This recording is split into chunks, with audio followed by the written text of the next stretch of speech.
ನಾನು ನನ್ನ ಮಾತು ಶುರು ಮಾಡ್ಬೋದಾ ಸರ್? ಹಾಂ, ಪ್ಲೀಸ್ ಶುರು ಮಾಡಿ. ಯಾ ಸೊ ಮೊದಲನೇದಾಗಿ ನನಗೆ ಈ ಉಪನ್ಯಾಸವನ್ನು ನೀಡಲಿಕ್ಕೆ ಹೇಳಿಕೊಂಡಂತಹ ರಂಗನಾಥ್ ಆರಂಕಟ್ಟೆ ಅವರಿಗೆ ನನ್ನ ಧನ್ಯವಾದಗಳನ್ನು ತಿಳಿಸ್ತಾ, ಈ ತರಗತಿಗೆ ಸೇರಿದ ನಿಮ್ಗೆಲ್ಲರಿಗೂ ಧನ್ಯವಾದಗಳನ್ನ ತಿಳಿಸ್ತಾ, ನಿನ್ನೆ ಬಂದವರು ಮತ್ತೆ ಇವತ್ತು ಸೇರಿದವರು ಎಲ್ಲರಿಗೂ ಮೊದಲನೇದಾಗಿ ನಾನು ಹೇಳೋದೇನಂದ್ರೆ, ಇವತ್ತಿನ ತರಗತಿ ನಿನ್ನೆಯ ತರಗತಿಯ ಮುಂದುವರಿಕೆ. ನಿನ್ನೆ ನಾನು ತೌಲನಿಕ ಸಾಹಿತ್ಯದ ಒಂದು ಪರಿಕಲ್ಪನೆಯನ್ನ ಮತ್ತು ತೌಲನಿಕ ಸಾಹಿತ್ಯಕ್ಕೆ ಒಂದು ಪ್ರವೇಶಿಕೆಯನ್ನ ನೀಡಿದ್ದೆ. ಇಂದು ನಾವು ತೌಲನಿಕ ಸಾಹಿತ್ಯವನ್ನ ಹೇಗೆ ಅಧ್ಯಯನ ಮಾಡ್ತೀವಿ, ಅದರ ಮೆಥಡಾಲಜಿಗಳೇನು, ಅದರ ಕ್ರಮಗಳೇನು, ಅದರ ಅಪ್ರೋಚಸ್, ನೆಲೆಗಳೇನು ಎನ್ನುವುದನ್ನ ಈ ದಿನ ನಾನು ವಿಸ್ತಾರವಾಗಿ ಹೇಳ್ತೇನೆ. ಮೊದಲನೇನೆ ಹೇಳೋದೇನಂದ್ರೆ, ನಾನು ಈ ಉಪನ್ಯಾಸದ ಕೊನೆಯಲ್ಲಿ ಈ ನಿಮ್ಮ ನೆಟ್ ಎಕ್ಸಾಮ್ ದೃಷ್ಟಿಯಿಂದ ಈ ತೌಲನಿಕ ಸಾಹಿತ್ಯ ಎಂಬ ವಿಷಯದಿಂದ ಯಾವ್ಯಾವ ಪ್ರಶ್ನೆಗಳು ಬರ್ಬೋದು, ಯಾವ ವಿಷಯಗಳು ಮುಖ್ಯ, ಮತ್ತು ನೀವು ಯಾವ ಲೇಖನಗಳು ಅಥವಾ ಯಾವ ಪುಸ್ತಕಗಳನ್ನು ಓದಬೇಕು ಎನ್ನುವುದನ್ನ ನಾನು ಈ ಇವತ್ತಿನ ತರಗತಿಯ ಕೊನೆಯಲ್ಲಿ ನಾನು ಅದನ್ನ ಹೇಳ್ತೇನೆ. ಹೀಗಾಗಿ ನೀವು ಈ ಆರಂಭದಿಂದ ಕೊನೆಯವರೆಗೂ ಇರೋದು ತುಂಬಾ ಮುಖ್ಯ. ತೌಲನಿಕ ಸಾಹಿತ್ಯದ ವಿಭಿನ್ನ ನೆಲೆಗಳು. ಈ ತೌಲನಿಕ ಸಾಹಿತ್ಯದ ವಿಭಿನ್ನ ನೆಲೆಗಳನ್ನ ನಾವು ಚರ್ಚಿಸೋದಕ್ಕಿಂತ ಮುಂಚೆ, ನಾವು ನಿನ್ನೆ ಏನೇನ್ ಚರ್ಚೆ ಮಾಡಿದೀವಿ ಅನ್ನೋದನ್ನ ಒಂದೆರಡು ನಿಮಿಷದಲ್ಲಿ ಸಂಕ್ಷಿಪ್ತವಾಗಿ ಹೇಳೋದಾದ್ರೆ, ಈ ತೌಲನಿಕ ಸಾಹಿತ್ಯ ಎನ್ನುವ ಒಂದು ವಿಷಯ ಏನಿದೆ, ಅದು ಎಂತಹ ಒಂದು ವಿಷಯ ಅಂದರೆ, ಅದು ಗೋಡೆಗಳು ಮತ್ತು ಗಡಿಗಳನ್ನ ಮೀರಿದ ಒಂದು ರೀತಿಯ ಸಾಹಿತ್ಯ ಅಧ್ಯಯನ. ಇಂಗ್ಲಿಷ್ ನಲ್ಲಿ ನಾವು ಬ್ಯಾರಿಯರ್ಸ್ ಅಂಡ್ ಬೌಂಡರೀಸ್ ಅಂತ ಕರಿತೀವಿ. ಯಾವುದೇ ಬ್ಯಾರಿಯರ್ ಇಲ್ಲದೆ, ಯಾವುದೇ ಗೋಡೆ ಇಲ್ಲದೆ, ಯಾವುದೇ ಗಡಿ ಇಲ್ಲದೆ, ಆ ಗೋಡೆ ಮತ್ತು ಗಡಿಗಳನ್ನ ದಾಟಿ ಮಾಡುವ ಒಂದು ರೀತಿಯ ಸಾಹಿತ್ಯ ಅಧ್ಯಯನ. ಅಂದ್ರೆ ನೀವು ಕನ್ನಡದ ವಿದ್ಯಾರ್ಥಿಗಳು ಕೇವಲ ಆ ಕನ್ನಡದ ಒಂದು ಗಡಿಯನ್ನು ಹಾಕೊಂಡು ಸಾಹಿತ್ಯವನ್ನ ಅಧ್ಯಯನ ಮಾಡ್ತಿರ್ತೀರಿ. ಆದ್ರೆ ತೌಲನಿಕ ಸಾಹಿತ್ಯದಲ್ಲಿ ಬೇರೆ ಬೇರೆ ಭಾಷೆಗಳ, ಬೇರೆ ಬೇರೆ ಸಂಸ್ಕೃತಿಗಳಿಗೆ ಸೇರಿದ ಪಠ್ಯಗಳನ್ನ ನಾವು ಅಧ್ಯಯನ ಮಾಡ್ತೀವಿ. ಒಂದು ನಮ್ಮ ಭಾಷೆಯ ಪಠ್ಯ ಆಗಿರ್ಬೋದು, ಇನ್ನೊಂದು ಪಠ್ಯ ಅನುವಾದದ ಮೂಲಕ ನಮ್ಮ ಭಾಷೆಗೆ ಬಂದ ಪಠ್ಯ ಆಗಿರ್ಬೋದು. ಈ ರೀತಿಯ ಒಂದು ಅಧ್ಯಯನ. ಸೊ ನಮಗೆ 4 ರೀತಿಯ ಸಾಹಿತ್ಯ ಪ್ರಕಾರಗಳ ಬಗ್ಗೆ ನಾನು ನಿನ್ನೆ ಹೇಳಿದೆ. ತೌಲನಿಕ ಸಾಹಿತ್ಯವನ್ನ ನಾವು ಅಧ್ಯಯನ ಮಾಡುವಾಗ, ಒಂದು ಸಾಮಾನ್ಯ ಸಾಹಿತ್ಯ. ಸಾಮಾನ್ಯ ಸಾಹಿತ್ಯ ಅಂದ್ರೆ ಸಾಮಾನ್ಯ ಸಾಹಿತ್ಯದ ಅಧ್ಯಯನ ಅಥವಾ ಸಾಹಿತ್ಯದ ಸಾಮಾನ್ಯ ಅಧ್ಯಯನ. ಯಾವುದೇ ರೀತಿಯ ಸಾಹಿತ್ಯವನ್ನು ಬೇರೊಂದರ ಜೊತೆಗೆ ಹೋಲಿಸದೆ ಕೇವಲ ಒಂದೇ ಸಾಹಿತ್ಯವನ್ನು ನಾವು ಅಧ್ಯಯನ ಮಾಡಿದಾಗ ಅದು ಸಾಮಾನ್ಯ ಸಾಹಿತ್ಯ ಆಗ್ತದೆ. ನಿನ್ನೆ ನಾನು ಉದಾಹರಣೆಯನ್ನು ಸಹ ಕೊಟ್ಟಿದ್ದೆ. ಕನ್ನಡದಲ್ಲಿ ಭಾವಗೀತೆ ಬೆಳೆದು ಬಂದ ಇದನ್ನ ನಾವು ಅಧ್ಯಯನ ಮಾಡಿದ್ರೆ, ಭಾವಗೀತೆ ಹೇಗೆ ಬೆಳೆದು ಬಂತು ಕನ್ನಡದಲ್ಲಿ ಎನ್ನುವುದನ್ನು ಅಧ್ಯಯನ ಮಾಡಿದ್ರೆ ಅದು ಸಾಮಾನ್ಯ ಸಾಹಿತ್ಯದ ಅಧ್ಯಯನ ಆಗುತ್ತೆ. ರಾಷ್ಟ್ರೀಯ ಸಾಹಿತ್ಯ. ಯಾವುದೇ ಒಂದು ರಾಷ್ಟ್ರ, ಇವಾಗ ಭಾರತ ಒಂದು ರಾಷ್ಟ್ರ, ಯಾವುದೇ ಒಂದು ರಾಷ್ಟ್ರದ ಆ ರಾಜಕೀಯ ಚೌಕಟ್ಟುಗಳು ಏನಿರ್ತಾವಲ್ವಾ, ಆ ರಾಜಕೀಯ ಗಡಿಗಳು, ಅದರ ಒಳಗೆ ರಚಿತವಾಗುವ ಒಂದು ಸಾಹಿತ್ಯ ರಾಷ್ಟ್ರೀಯ ಸಾಹಿತ್ಯ ಎನಿಸ್ಕೊಳ್ಳುತ್ತೆ. ಆದ್ರೆ ಕೇವಲ ರಾಷ್ಟ್ರೀಯ ಸಾಹಿತ್ಯ ಎನ್ನುವ ಕಲ್ಪನೆಯು ತುಂಬಾ ಸಂಕುಚಿತವಾದದ್ದರಿಂದ ಅದನ್ನ ರಾಷ್ಟ್ರೀಯ ಗಡಿಗಳನ್ನ ಮೀರಿದಾಗ ಅದು ಜಾಗತಿಕ ಸಾಹಿತ್ಯ ಆಗುತ್ತೆ, ವರ್ಲ್ಡ್ ಲಿಟ್ರೇಚರ್. ರಾಷ್ಟ್ರೀಯ ಸಾಹಿತ್ಯ ನ್ಯಾಷನಲ್ ಲಿಟ್ರೇಚರ್, ಜಾಗತಿಕ ಸಾಹಿತ್ಯ ವರ್ಲ್ಡ್ ಲಿಟ್ರೇಚರ್. ಈ ವರ್ಲ್ಡ್ ಲಿಟ್ರೇಚರ್ ಎನ್ನುವ ಕಾನ್ಸೆಪ್ಟ್ ಅನ್ನ, ಪರಿಕಲ್ಪನೆಯನ್ನ ಮೊದಲ ಬಾರಿಗೆ ಪ್ರತಿಪಾದನೆ ಮಾಡಿದ್ದು ಜರ್ಮನಿಯ ವಿದ್ವಾಂಸ ಗೋತೆ ಅಂತಾನು ಕರೀತಾರೆ. ಇದು ತುಂಬಾ ಒಂದು ಮುಖ್ಯವಾದ ಒಂದು ಪಾಯಿಂಟ್, ಎಕ್ಸಾಮ್ ಅಲ್ಲಿ ಬರಬಹುದಾದದ್ದು. ವಿಶ್ವ ಸಾಹಿತ್ಯದ ಪರಿಕಲ್ಪನೆಯನ್ನ ಪ್ರತಿಪಾದಿಸಿದವರು ಯಾರು? ಗಯಟೆ ಅಥವಾ ಗೋತೆ. ಅವನು ಪ್ರತಿಪಾದಿಸುತ್ತಾನೆ. ಭಾರತೀಯ ಸಂದರ್ಭದಲ್ಲಿ ವಿಶ್ವ ಸಾಹಿತ್ಯದ ಪರಿಕಲ್ಪನೆಯನ್ನ ಪ್ರತಿಪಾದಿಸಿದವರು ರವೀಂದ್ರನಾಥ ಟಾಗೋರ್. ಅವರು ತೌಲನಿಕ ಸಾಹಿತ್ಯದ ಬಗ್ಗೆ ಅಂದ್ರೆ ವಿಶ್ವ ಸಾಹಿತ್ಯದ ಬೇರೆ ಬೇರೆ ಅಭಿಜಾತ ಕೃತಿಗಳಲ್ಲಿ ಅಥವಾ ಅಭಿಜಾತ ಅನ್ನೋದಕ್ಕಿಂತ ಶ್ರೇಷ್ಠ ಕೃತಿಗಳಲ್ಲಿ ಬರುವ ಕೆಲವು ಪಾತ್ರಗಳ ತೌಲನಿಕ ಅಧ್ಯಯನದ ಬಗ್ಗೆ ಬರೀತಾ ಅವರು ತೌಲನಿಕ ಸಾಹಿತ್ಯವನ್ನ ವಿಶ್ವ ಸಾಹಿತ್ಯ ಅಂತ ಕರೀತಾರೆ, ರವೀಂದ್ರನಾಥ್ ಟಾಗೋರ್. ಅದು 1906ರಲ್ಲಿ. ನಂತರ ತೌಲನಿಕ ಸಾಹಿತ್ಯದ ಬಗ್ಗೆ ಈಗಾಗಲೇ ನಾನು ಹೇಳಿದೆ. ಈಗ ಈ ಸಾಮಾನ್ಯ ಸಾಹಿತ್ಯಕ್ಕೂ ತೌಲನಿಕ ಸಾಹಿತ್ಯಕ್ಕೂ ಒಂದು ಉದಾಹರಣೆ ಕೊಡೋದಾದ್ರೆ, ನಾನು ಹೇಳಿದೆ ಅಲ್ವಾ, ಕನ್ನಡದಲ್ಲಿ ಭಾವಗೀತೆ ಬೆಳೆದು ಬಂದ ಒಂದು ಪರಿಯನ್ನ ಅಧ್ಯಯನ ಮಾಡೋದು. ಅದೇ ರೀತಿ ಕನ್ನಡದಲ್ಲಿ ಸುನೀತ ಎನ್ನುವ ಒಂದು ಕಾವ್ಯ ಪ್ರಕಾರ ಇದೆಯಲ್ಲ, ಸಾನೆಟ್. ಆ ಸಾನೆಟ್ ಅನ್ನ ಬೆಳೆದು ಬಂದ ಪರಿಯನ್ನ ನಾವು ಅಧ್ಯಯನ ಮಾಡಿದ್ರೆ, ಕೇವಲ ಕನ್ನಡದಲ್ಲಿ ಮಾಡಿದ್ರೆ ಅದು ಸಾಮಾನ್ಯ ಸಾಹಿತ್ಯ ಆಗುತ್ತೆ. ಆದ್ರೆ ನಾವು ಇಂಗ್ಲಿಷ್ ನಲ್ಲಿ ಸಾನೆಟ್ ಗಳನ್ನ ಓದ್ಕೊಂಡಿರ್ತೀವಲ್ವಾ, ಮುಖ್ಯವಾಗಿ ಶೇಕ್ಸ್ಪಿಯರ್ ಸಾನೆಟ್ ಗಳನ್ನ. ಶೇಕ್ಸ್ಪಿಯರ್ ಸಾನೆಟ್ ಗಳನ್ನ ಓದಿಕೊಂಡು ಅದೇ ಶೈಲಿಯಲ್ಲಿ ಕನ್ನಡದಲ್ಲಿ ಸಾನೆಟ್ ಗಳನ್ನ ಬರೆದವರು ಇದ್ದಾರೆ. ಶೇಕ್ಸ್ಪಿಯರ್ನ ಪ್ರಾಸ ಪದ್ಧತಿಯನ್ನ ಇವರು ಅಳವಡಿಸಿಕೊಂಡು ಕನ್ನಡದ ಕವಿಗಳು ಸಾನೆಟ್ ಗಳನ್ನ ಬರೆದ ಉದಾಹರಣೆಗಳು ನಮ್ಮಲ್ಲಿದಾವೆ. ಅಷ್ಟಷಟ್ಪದಿಗಳು ಅಂತ ಕರಿತೀವಿ, ಅಥವಾ ಸುನೀತ ಅಂತ ಕರಿತೀವಿ. ಅಂದ್ರೆ ಈ ಕನ್ನಡದ ಸುನೀತದ ಮೇಲೆ, ಕನ್ನಡದ ಅಷ್ಟಷಟ್ಪದಿಯ ಮೇಲೆ ಇಂಗ್ಲಿಷ್ ಸಾನೆಟಿನ ಪ್ರಭಾವವನ್ನ ನಾವು ಒಂದು ವೇಳೆ ಅಧ್ಯಯನ ಮಾಡಿದ್ರೆ, ಅಥವಾ ಇಂಗ್ಲಿಷ್ ಸುನೀತವನ್ನ ಮತ್ತೆ ಇದನ್ನ ನಾವು ತುಲನೆ ಮಾಡಿದಾಗ ಅದು ತೌಲನಿಕ ಸಾಹಿತ್ಯ ಆಗತ್ತೆ. ಇದು ಸಾಮಾನ್ಯ ಸಾಹಿತ್ಯಕ್ಕೂ ತೌಲನಿಕ ಸಾಹಿತ್ಯಕ್ಕೂ ಇರುವ ವ್ಯತ್ಯಾಸ. ಅಂದ್ರೆ ಒಂದಕ್ಕಿಂತ ಹೆಚ್ಚಳ ತೌಲನಿಕ ಅಧ್ಯಯನ, ಹೋಲಿಸ್ತಾ ಮಾಡುವ ಒಂದು ಅಧ್ಯಯನ. ಮತ್ತೆ ತೌಲನಿಕ ಸಾಹಿತ್ಯದ ಶಾಖೆಗಳು ನಿನ್ನೆ ಹೇಳಿದ ಹಾಗೆ ನಾನು ಫ್ರೆಂಚ್ ಶಾಖೆ, ಅಮೆರಿಕನ್ ಶಾಖೆ, ಜರ್ಮನ್ ಶಾಖೆ ಮತ್ತು ರಷ್ಯನ್ ಶಾಖೆ, ಈ 4 ಮುಖ್ಯ ಶಾಖೆಗಳಲ್ಲಿ ನಮಗೆ ತುಂಬಾ ಮುಖ್ಯವಾದ 2 ಶಾಖೆಗಳು ಪರೀಕ್ಷಾ ದೃಷ್ಟಿಯಿಂದಾಗ್ಲಿ, ಅಥವಾ ಅವುಗಳು ಮಾಡಿದ ಕೆಲಸದ ದೃಷ್ಟಿಯಿಂದ, ಅಥವಾ ಅವುಗಳು ತಾಳಿದ ಧೋರಣೆಗಳ ದೃಷ್ಟಿಯಿಂದ ನಮಗೆ ಮುಖ್ಯವಾಗುವಂತಹ 2 ಶಾಖೆಗಳು ಫ್ರೆಂಚ್ ಶಾಖೆ ಮತ್ತು ಅಮೆರಿಕನ್ ಶಾಖೆ. ಫ್ರೆಂಚ್ ಶಾಖೆ ಏನ್ ಮಾಡುತ್ತೆ? ಸಾಹಿತ್ಯವನ್ನ ಕೇವಲ ಸಾಹಿತ್ಯದಿಂದ ಹೋಲಿಕೆ ಮಾಡುತ್ತೆ, ತುಲನೆ ಮಾಡುತ್ತೆ. ಅಮೆರಿಕನ್ ಶಾಖೆ ಸಾಹಿತ್ಯವನ್ನು ಸಾಹಿತ್ಯದ ಜೊತೆಗೆ ತುಲನೆ ಮಾಡುತ್ತಾ ಸಾಹಿತ್ಯವನ್ನು ಬೇರೆಯ ಲಲಿತ ಕಲೆಗಳ ಜೊತೆಗೂ ತುಲನೆ ಮಾಡುತ್ತೆ. ಅಂದ್ರೆ ಸಾಹಿತ್ಯವನ್ನ ಚಿತ್ರಕಲೆ, ನೃತ್ಯ, ಸಿನಿಮಾ, ಇನ್ನು ಬೇರೆ ಬೇರೆ ಕಲೆಗಳ ಜೊತೆಗೆ ತುಲನೆ ಮಾಡುತ್ತೆ. ಫ್ರೆಂಚ್ ಶಾಖೆ ತುಂಬಾ ಸೂಕ್ಷ್ಮ ಮತ್ತು ತುಂಬಾ ಖಚಿತ ವಿವರಗಳ ಬಗ್ಗೆ ಹೆಚ್ಚು ಗಮನ ಕೊಡುತ್ತೆ. ಅಂದ್ರೆ ಒಂದು ರೀತಿಯ ಕೂದಲು ಸೀಳುವ ಕೆಲಸ ಅವ್ರದ್ದು. ಇವಾಗ ಯಾವುದೇ ಸಾಹಿತ್ಯದ ಮೇಲೆ ಇಂತಹ ಸಾಹಿತ್ಯದ ಪ್ರಭಾವ ಆಗಿದೆ, ಈ ಲೇಖಕನ ಮೇಲೆ ಅಂತ ಬೇರೆ ಭಾಷೆಯೊಬ್ಬ ಲೇಖಕನ ಪ್ರಭಾವ ಆಗಿದೆ ಅಂದ್ರೆ ಆ ಪ್ರಭಾವ ನಿಜವೋ ಸುಳ್ಳೋ, ಅಥವಾ ಆ ಪ್ರಭಾವ ನಿಜವಾದರೆ ಅವನಿಗೆ ಪ್ರಭಾವ ಆಗಿದ್ದ ಆ ಆಕರ ಏನು, ಆ ಮೂಲ ಕೃತಿ ಏನು, ಆ ಮೂಲ ಕೃತಿಯನ್ನ ಶೋಧನೆ ಮಾಡೋದು, ಆ ಮೂಲದ ಜೊತೆಗೆ ಇವನಿಗೆ ಎಷ್ಟು ಪ್ರಭಾವ ಆಗಿದೆ ಅನ್ನೋದು ಶೋಧಿಸೋದು. ಹೀಗೆ ಈ ಪ್ರಭಾವ ಅಧ್ಯಯನದ ಮೇಲೆ, ಒಂದು ಲೇಖಕನ ಮೇಲೆ ಇನ್ನೊಬ್ಬ ಲೇಖಕನ ಪ್ರಭಾವ ಹೇಗೆ ಆಗುತ್ತೆ ಅನ್ನುವುದನ್ನ ಹೆಚ್ಚು ಅಧ್ಯಯನ ಮಾಡ್ತಾರೆ ಈ ಫ್ರೆಂಚ್ನವರು. ಈ ಅಮೆರಿಕನ್ದವ್ರು ಏನ್ ಮಾಡ್ತಾರೆ? ಈ ಪ್ರಭಾವವನ್ನ ಅಧ್ಯಯನ ಮಾಡುವುದಕ್ಕಿಂತ ಅವ್ರು ಹೆಚ್ಚು ಗಮನವನ್ನ ಯಾವುದ್ರ ಮೇಲೆ ಕೊಡ್ತಾರೆ? ಸಾದೃಶ್ಯಗಳ ಅಧ್ಯಯನ, ಅನಾಲಜಿ ಅಂತ ಹೇಳಿದೆ ನಿನ್ನೆ. ಅಂದ್ರೆ ಪ್ರಭಾವ ಇದ್ರೂ ಇರದೇ ಇದ್ದರೂ ಆ ಪ್ರಭಾವದ ಆಚೆಗೆ ಅವರು ಅಧ್ಯಯನ ಮಾಡೋದು ಏನನ್ನ, ಎಷ್ಟು ಸಮಾನತೆ, ಎಷ್ಟು ಸಾದೃಶ್ಯಗಳಿದಾವೆ ಒಂದು ಎರಡು ಸಾಹಿತ್ಯಗಳ ನಡುವೆ ಅನ್ನುವುದನ್ನ ಇವರು ಅಮೆರಿಕನ್ ಶಾಖೆ ಅಧ್ಯಯನ ಮಾಡ್ತಾರೆ. ಅಮೆರಿಕನ್ ಪಂಥ ಅಂತಾನೂ ಕರಿತೀವಿ. ಸೊ ಹೀಗೆ ಫ್ರೆಂಚ್ ಶಾಖೆ ತುಂಬಾ ನಿಷ್ಠುರವಾದದ್ದು, ಅಮೆರಿಕನ್ ಶಾಖೆ ತುಂಬಾ ಉದಾರವಾದದ್ದು. ಇದಿಷ್ಟು ನಾವು ನಿನ್ನೆ ಚರ್ಚೆ ಮಾಡಿ ತೌಲನಿಕ ಸಾಹಿತ್ಯದ ಅಧ್ಯಯನ ಕ್ರಮಗಳನ್ನತ್ತ ನಾವು ನಿನ್ನೆ ನಾನು ಕೊನೆಯ ಸ್ಲೈಡ್ ಅಲ್ಲಿ ಹೇಳಿದೆ. ಆ ಸ್ಲೈಡ್ಗೆ ಮತ್ತೆ ಬರೋದಾದ್ರೆ, ಪ್ರಭಾವ ಅಧ್ಯಯನ, ಸ್ವೀಕಾರ ಅಧ್ಯಯನ, ಕಾಲ ವಿಭಜನೆಯ ಅಧ್ಯಯನ, ಪ್ರಭೇದ ಅಧ್ಯಯನ, ವಸ್ತು ಆಧಾರಿತ ಅಧ್ಯಯನ, ಭಾಷಾಂತರ ಅಧ್ಯಯನ. ಇದಿಷ್ಟು ನಾವು ತೌಲನಿಕ ಸಾಹಿತ್ಯದ ಇದರಲ್ಲಿ ನಾವು ಅಧ್ಯಯನ ಮಾಡುವಾಗ ಬಳಸುವಂತಹ ಕ್ರಮಗಳು, ಮೆಥಡ್ಸ್. ಯಾವುದೇ ಇಬ್ಬರು ಲೇಖಕರನ್ನು ತಗೊಂಡು ನೀವು PhD ಮಾಡ್ತೀನಿ ಅಥವಾ ತೌಲನಿಕ ಸಾಹಿತ್ಯ ಅಧ್ಯಯನ ಮಾಡ್ತೀನಿ ಅಂದ್ರೆ ಯಾವ ಕ್ರಮ ಅಲ್ಲಿ ಸೂಕ್ತ ಆಗುತ್ತೆ ಅಂತ ಅನ್ಕೊಂಡು ನೋಡ್ಕೊಂಡು ನೀವು ಈ ಕ್ರಮಗಳನ್ನು, ಸಾಧ್ಯ ಆದ್ರೆ ಎಲ್ಲ ಕ್ರಮಗಳನ್ನು ಅಥವಾ ಅಲ್ಲಿಗೆ ಸರಿ ಅನಿಸಬಹುದಾದ ಕೆಲವು ಕ್ರಮಗಳನ್ನ ನೀವು ಆಯ್ಕೆ ಮಾಡಿಕೊಳ್ಬೇಕಾಗತ್ತೆ. ಇವಿಷ್ಟು ತೌಲನಿಕ ಸಾಹಿತ್ಯ ಅಧ್ಯಯನದ ಕ್ರಮಗಳು. ಇವು ಜನರಲ್ ಆಗಿ ನಾನು ಬಹುತೇಕರು ಬಳಸುವ, ಮುಖ್ಯವಾಗಿ ಇಂಗ್ಲಿಷ್ ವಿಮರ್ಶಕರು, ಇಂಗ್ಲಿಷ್ ತುಲನೆಕಾರರು ಬಳಸುವಂತಹ ಈ ಕ್ರಮಗಳನ್ನ ನಾವು ಕನ್ನಡದಲ್ಲಿ ಈ ರೀತಿ ಕಟ್ಟಿಕೊಡ್ಬಹುದು. ಈ ತೌಲನಿಕ ಸಾಹಿತ್ಯ ಎನ್ನುವ ಇನ್ನೊಂದು ತೌಲನಿಕ ಅಧ್ಯಯನ ಅಂತ ಕೊನೆಯಲ್ಲಿ ಬರದೆ, ಬಟ್ ಅದು ಕಲೆಗಳ ತೌಲನಿಕ ಅಧ್ಯಯನ ಆಗ್ಬೇಕು, ಅಥವಾ ತೌಲನಿಕ ಕಲೆಗಳ ಅಧ್ಯಯನ ಅಂತ ಆಗ್ಬೇಕು. ಕೊನೆಯದು ತೌಲನಿಕ ಅಧ್ಯಯನ ತಪ್ಪಾಗಿದೆ, ತೌಲನಿಕ ಕಲೆಗಳ ಅಧ್ಯಯನ.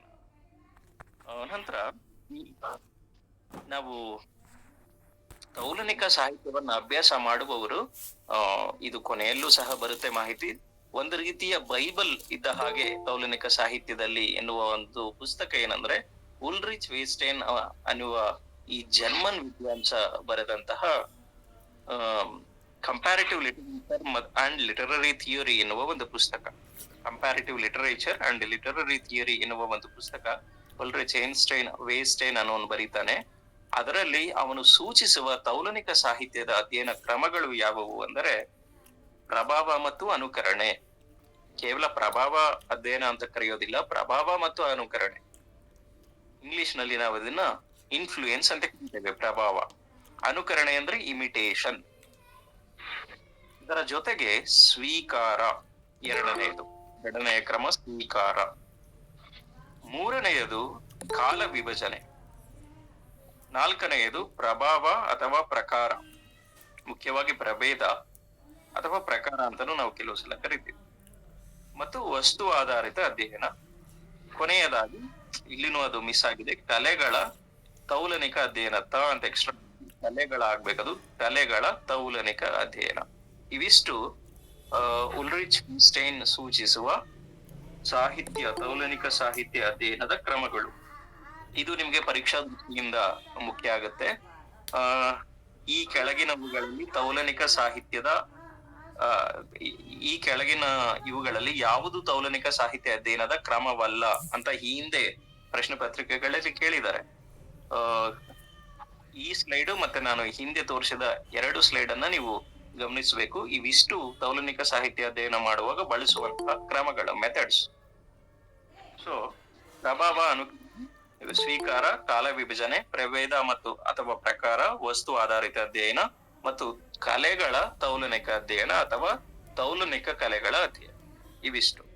ಸೊ ಇವತ್ತಿನ ತರಗತಿಯಲ್ಲಿ ಈ ಎಲ್ಲ ಕ್ರಮಗಳನ್ನ ಒಂದೊಂದಾಗಿ ವಿಸ್ತಾರವಾಗಿ ಸ್ವಲ್ಪ ನೋಡ್ತಾ ಹೋಗೋಣ. ಮೊದಲನೇದಾಗಿ ಪ್ರಭಾವ ಮತ್ತು ಅನುಕರಣೆ. ಪ್ರಭಾವ ಮತ್ತು ಅನುಕರಣೆ ಏನು, ಅಥವಾ ಇವೆರಡು ಸುಮಾರು ಜನ ಈ ತೌಲನಿಕ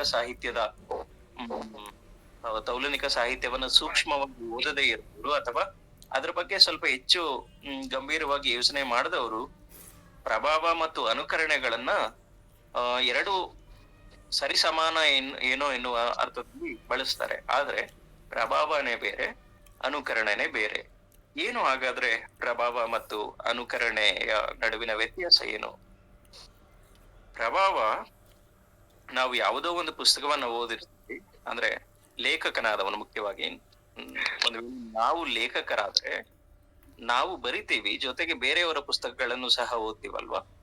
ಬೇರೆಯವರ ಪುಸ್ತಕಗಳನ್ನ ಓದಿದ ಕೆಲವು ದಿನಗಳ ನಂತರ ಆ ಪುಸ್ತಕದೊಳಗಿನ ಒಂದು ವಿಷಯ ಅಥವಾ ಯಾವುದೇ ಅಂಶಗಳು ನಮ್ಮ ತಲೆಯಲ್ಲಿ ಆವರಿಸ್ಕೊಂಡಿರ್ತವೆ. ಅದರ ಆಚೆಗೆ ಬಂದ ಮೇಲೆ ನಾವು ನಮ್ಮ ಕೃತಿಗಳನ್ನ ಬರೆಯುವಾಗ ನಮಗೆ ತಿಳಿಯದೋ ಅದರ ಪ್ರಭಾವ ಅಥವಾ ಅದರ ನೆರಳು ನಾವು ಬರೆಯುವ ಒಂದು ಕೃತಿಯಲ್ಲಿ ಬರುತ್ತೆ. ಇದು ಪ್ರಭಾವ. ಇನ್ನು ಅನುಕರಣೆ ಅಂದ್ರೆ ಯಾವುದೋ ಒಂದು ಪುಸ್ತಕವನ್ನ ನಾವು ಓದಿರ್ತೇವೆ ಅಥವಾ ಯಾವುದೋ ಒಂದು ಕವಿತೆಯನ್ನು ಕಥೆಯನ್ನು ನಾವು ಓದಿರ್ತೇವೆ, ಅದು ನಮಗೆ ತುಂಬಾ ಇಷ್ಟ ಆಗಿರುತ್ತೆ. ನಾನು ಹಾಗೆ ಬರೆಯಬೇಕಿತ್ತು, ಆದ್ರೆ ಯಾರೋ ಇನ್ನೊಬ್ರು ಬರ್ದ್ಬಿಟ್ಟಿದ್ದಾರೆ ಈಗಾಗ್ಲೇ ಅಂತ ನಮ್ಗೆ ಅನ್ಸುತ್ತೆ. ಆಗ ನಾನು ಅದೇ ತರ ಬರೀಬೇಕು ಅಂತ ಅನ್ಕೊಂಡು ಅದನ್ನ ಅನುಕರಣೆ ಮಾಡೋದು, ಫಾಲೋ ಮಾಡೋದು, ಅದನ್ನೇ ಅದೇ ಸ್ಟೈಲು, ಅದೇ ಒಂದು ಭಾಷೆ, ಅದೇ ಒಂದು ವಸ್ತು, ಎಲ್ಲವನ್ನು ಅದೇ ಫಾಲೋ ಮಾಡಿ ತಿಳಿದು ಮಾಡುವಂತಹ ಒಂದು ಕೆಲಸ ಯಾವುದು? ಅನುಕರಣೆ, ಇಮಿಟೇಟ್ ಮಾಡೋದು. ಇವಾಗ ಈ ಸಾಹಿತ್ಯದ ಆಚೆಗೆ ಇಮಿಟೇಷನ್ ಅಂತ ಪದದ ಅರ್ಥ ಇನ್ನೊಬ್ಬರು ವ್ಯವಹರಿಸದಂತೆ ವ್ಯವಹರಿಸೋದು, ಇನ್ನೊಬ್ಬರು ಏನಾದ್ರೂ ಇನ್ನೊಬ್ರು ಬೇರೆ ಏನೇ ಕೆಲಸ ಮಾಡಿದ್ರು ಅವ್ರು ಮಾಡಿದಂತಾನೆ ಮಾಡೋದು ಇಮಿಟೇಷನ್. ಸೊ ಹಾಗೆ ಇನ್ನೊಬ್ಬರು ಬರದಂತೆ ಬರೆಯುವುದು, ತಿಳಿದು ಬರೆಯೋದು ಅದು. ಸೊ ಇಮಿಟೇಷನ್ ಅನ್ನೋದು ಅನುಕರಣೆ. ಇದು ತೌಲನಿಕ ಸಾಹಿತ್ಯ ಅಧ್ಯಯನದಲ್ಲಿ ತುಂಬಾ ಮುಖ್ಯವಾದ ಒಂದು ಕ್ರಮ, ಇವೆರಡು, ಪ್ರಭಾವ ಮತ್ತು ಅನುಕರಣೆ. ಅದರಲ್ಲೂ ಅನುಕರಣೆಗಿಂತ ನಾವು ಹೆಚ್ಚು ಮಹತ್ವ ಕೊಡೋದು ಪ್ರಭಾವದ ಅಧ್ಯಯನ. ಯಾವುದೇ ಒಬ್ಬ ಲೇಖಕ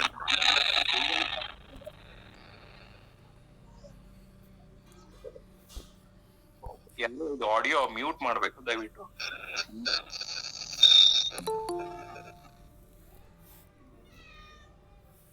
ಈ ಪ್ರಭಾವ ಮತ್ತು ಅನುಕರಣೆ. ಸೊ ಈ ಪ್ರಭಾವ ಮತ್ತು ಅನುಕರಣೆಯ ವ್ಯತ್ಯಾಸವನ್ನ ಹೇಗೆ ಹೇಳ್ಬೋದು ಅಂತ ಅಂದ್ರೆ, ಈ ಉಲ್ರಿಚ್ ವೇಸ್ಟೈನ್ ಅನ್ನೋನು ಹೇಗೆ ಹೇಳ್ತಾನೆ ಈ ವ್ಯತ್ಯಾಸವನ್ನು ಅಂತಂದ್ರೆ, ಪ್ರಭಾವವು ತಿಳಿಯದೆ ಮಾಡಿದ ಅನುಕರಣೆ ಅಂತ. ಅಂದ್ರೆ ನಾವು ಯಾವುದೋ ಒಂದು ಕೃತಿಯನ್ನು ಓದಿರ್ತೀವಿ, ಅದರಿಂದ ಪ್ರಭಾವಿತರಾಗಿರ್ತೀವಿ. ನಾವು ನಮ್ಮ ಕೃತಿಯನ್ನ ಬರೆಯುವಾಗ ತಿಳಿಯದೆ ಅದನ್ನ ಅನುಕರಿಸ್ತೀವಿ ಅಂತ.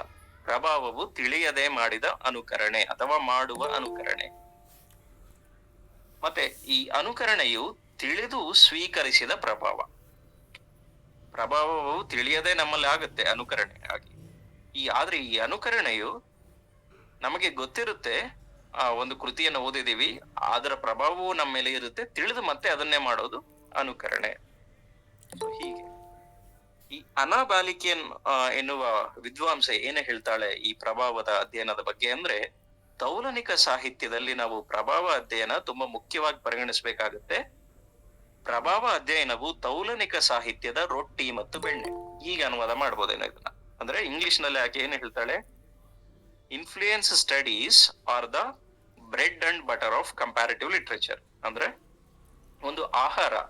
ಈ ಇಡೀ ತೌಲನಿಕ ಸಾಹಿತ್ಯವು ಯಾವುದರ ಮೇಲೆ ಬೇಸ್ ಆಗಿದೆ ಅಂದ್ರೆ ಮುಖ್ಯವಾಗಿ ಇನ್ಫ್ಲೂಯೆನ್ಸ್ ಸ್ಟಡೀಸ್. ಅಂದ್ರೆ ಅದರ ಆರಂಭದ ಕಾಲಘಟ್ಟದಲ್ಲಿ ಯಾವ ಲೇಖಕನ ಮೇಲೆ ಯಾವ ಲೇಖಕನ ಪ್ರಭಾವ ಆಗಿದೆ, ಯಾವ ಪಠ್ಯದ ಮೇಲೆ ಯಾವ ಪಠ್ಯದ ಪ್ರಭಾವ ಆಗಿದೆ ಅಂತ ಸ್ಟಡಿ ಮಾಡೋದೇ ಈ ಕಂಪ್ಯಾರಿಟಿವ್ ಲಿಟರೇಚರ್ ನ ಮುಖ್ಯ ಉದ್ದೇಶ ಆಗಿತ್ತು. ಸೊ ಹೀಗಾಗಿ ಈ ಪ್ರಭಾವ ಅಧ್ಯಯನವು ತೌಲನಿಕ ಸಾಹಿತ್ಯದ ರೊಟ್ಟಿ ಮತ್ತು ಬೆಣ್ಣೆ ಎನ್ನುವ ಅರ್ಥದಲ್ಲಿ ಆಕೆ ಹೇಳಿದ್ರು ತುಂಬಾ ಹಿಂದೆ. ಸೊ ಈ ಪ್ರಭಾವ ಹೇಗಾಗುತ್ತೆ ಅಂದ್ರೆ ಈ ಪ್ರಭಾವಗಳು ಅಥವಾ ಪ್ರಭಾವ ಹೇಗಾಗುತ್ತೆ ಅಂತ ಕಂಡುಹಿಡಿಯೋದು ತುಂಬಾ ಕುತೂಹಲಕಾರಿ ಈ ಪ್ರಶ್ನೆ ತುಲನಾಕಾರನಿಗೆ. ಸೊ ಜೆ.ಟಿ. ಶಾ ಅನ್ನುವ ವಿದ್ವಾಂಸ ಏನ್ ಹೇಳ್ತಾನಂದ್ರೆ, ಪ್ರಭಾವದಲ್ಲಿ ಎರಡು ಬಗೆ, ಇದು ಸಹ ಮುಖ್ಯವಾದದ್ದು. ಒಂದು ನೇರ ಪ್ರಭಾವ, ಇನ್ನೊಂದು ಅನೇರ ಪ್ರಭಾವ, ಅಥವಾ ಒಂದು ಪ್ರತ್ಯಕ್ಷ ಪ್ರಭಾವ, ಇನ್ನೊಂದು ಪರೋಕ್ಷ ಪ್ರಭಾವ. ಒಂದು ಉದಾಹರಣೆ ಕೊಟ್ಟು ಇದನ್ನ ಹೇಳಬೇಕಾದ್ರೆ, ಪ್ರಭಾವ ಎರಡು ರೀತಿ ಅಂತ ಹೇಳಿದ್ನಲ್ವಾ, ನೇರ ಮತ್ತು ಅನೇರ, ಪ್ರತ್ಯಕ್ಷ ಅಥವಾ ಪರೋಕ್ಷ. ಏನು ಪ್ರತ್ಯಕ್ಷ ಪ್ರಭಾವ, ಏನು ಅಪ್ರತ್ಯಕ್ಷ ಅಥವಾ ಪರೋಕ್ಷ ಪ್ರಭಾವ, ನೇರ ಅಥವಾ ಅನೇರ ಅಂತ ಹೇಳಿದ್ರೆ, ಯಾವುದೇ ಒಬ್ಬ, ಇವಾಗ ಕನ್ನಡದ ಒಬ್ಬ ಲೇಖಕ ಇದ್ದಾನೆ ಅಂತ ತಿಳ್ಕೊಳ್ಳಿ. ಯಾವುದೇ ಒಬ್ಬ ಕನ್ನಡ ಲೇಖಕ ಬೇರೆ ಭಾಷೆಯ ಒಂದು ಕೃತಿಯನ್ನು ಓದಿದಾಗ ಅವನ ಮೇಲೆ ಒಂದು ಪ್ರಭಾವ ಆಗುತ್ತೆ. ಉದಾಹರಣೆಗೆ ಹೇಳೋದಾದ್ರೆ, ಕನ್ನಡದ ದಲಿತ ಲೇಖಕ ತಗೊಳ್ಳೋಣ. ಕನ್ನಡದ ದಲಿತ ಲೇಖಕರ ಮೇಲೆ ಅಥವಾ ಕನ್ನಡದಲ್ಲಿ ದಲಿತ ಚಳುವಳಿ ಬಂದಿದ್ದು ಎಲ್ಲಿಂದ? ಮರಾಠಿಯಲ್ಲಿ ಉಟ್ಕೊಂಡಂತಹ ದಲಿತ್ ಪ್ಯಾಂಥರ್ಸ್ ಎನ್ನುವ ಒಂದು ಚಳುವಳಿಯಿಂದ ಕನ್ನಡದಲ್ಲಿ ಅಲ್ಲಿ ಉಟ್ಕೊಂಡ ಸಾಹಿತ್ಯ ಕನ್ನಡದ ದಲಿತ ಲೇಖಕರ ಮೇಲೆ ಪ್ರಭಾವ ಬೀರಿ, ಅದರಲ್ಲೂ ಮುಖ್ಯವಾಗಿ ಆತ್ಮಕಥೆಗಳು, ಅವುಗಳ ಪ್ರಭಾವದಿಂದ ಇವರು ತಮ್ಮ ಕಥೆಗಳನ್ನು ಇದನ್ನ ಬರೀಲಿಕ್ಕೆ ಶುರು ಮಾಡಿದ್ರು. ಇದು ನೇರವಾದ ಪ್ರಭಾವ. ಯಾಕಂದ್ರೆ ಇವರು ಅನುವಾದದಲ್ಲಿ ಮರಾಠಿ ಇದನ್ನ ಓದ್ಕೊಂಡ್ರು, ಸಾಹಿತ್ಯವನ್ನ, ದಲಿತ ಸಾಹಿತ್ಯವನ್ನ, ಕನ್ನಡದಲ್ಲಿ ದಲಿತ ಸಾಹಿತ್ಯ ಬರೀಲಿಕ್ಕೆ ಶುರು ಮಾಡಿದ್ರು. ಆದ್ರೆ ಆ ಮರಾಠಿಗರಿಗೆ ಎಲ್ಲಿಂದ ಬಂತು ಈ ದಲಿತ ಸಾಹಿತ್ಯವನ್ನ ಬರೀಬೇಕು ಅನ್ನೋದು ಅಂತ ಹೇಳಿದ್ರೆ, ಈ ಆಫ್ರಿಕಾದಲ್ಲಿ ಅಥವಾ ಈ ವೆಸ್ಟರ್ನ್ ಕಂಟ್ರೀಸ್ ಅಲ್ಲಿ ಉಟ್ಕೊಂಡಂತಹ ಬ್ಲಾಕ್ ಪ್ಯಾಂಥರ್ಸ್ ಎನ್ನುವ ಒಂದು ಚಳುವಳಿ ಇತ್ತಲ್ಲ, ಅದು ಅವರಿಗೆ ಪ್ರಭಾವವಾಗಿತ್ತು. ಸೊ ಅಂದ್ರೆ ಇಲ್ಲಿ ಬ್ಲಾಕ್ ಪ್ಯಾಂಥರ್ಸ್ ಚಳುವಳಿಯು ಈ ಮರಾಠಿಯ ದಲಿತ ಪ್ಯಾಂಥರ್ಸ್ ಮೇಲೆ ಇದು ಪ್ರಭಾವ ಬೀರುತ್ತೆ. ಆ ಮರಾಠಿಯ ದಲಿತ ಚಳುವಳಿ ಕನ್ನಡದ ದಲಿತ ಚಳುವಳಿ ಮೇಲೆ ಪ್ರಭಾವ ಬೀರುತ್ತೆ. ಅಂದ್ರೆ ಇನ್ನೊಂದು ಅರ್ಥದಲ್ಲಿ ಈ ಬ್ಲಾಕ್ ಪ್ಯಾಂಥರ್ಸ್ ಎನ್ನುವ ಒಂದು ಚಳುವಳಿಯು ಕನ್ನಡದ ಮೇಲೆ ಪರೋಕ್ಷವಾಗಿ ಪ್ರಭಾವ ಬೀರಿದ ಹಾಗೆ ಇದು. ಅಂದ್ರೆ ಒಂದು ನೇರವಾಗಿ ಪ್ರಭಾವ ಬೀರುತ್ತೆ ಅಥವಾ ಇನ್ನೊಂದು ಅನೇರವಾಗಿ ಪ್ರಭಾವ ಬೀರುತ್ತೆ. ಇದು ಉದಾಹರಣೆ.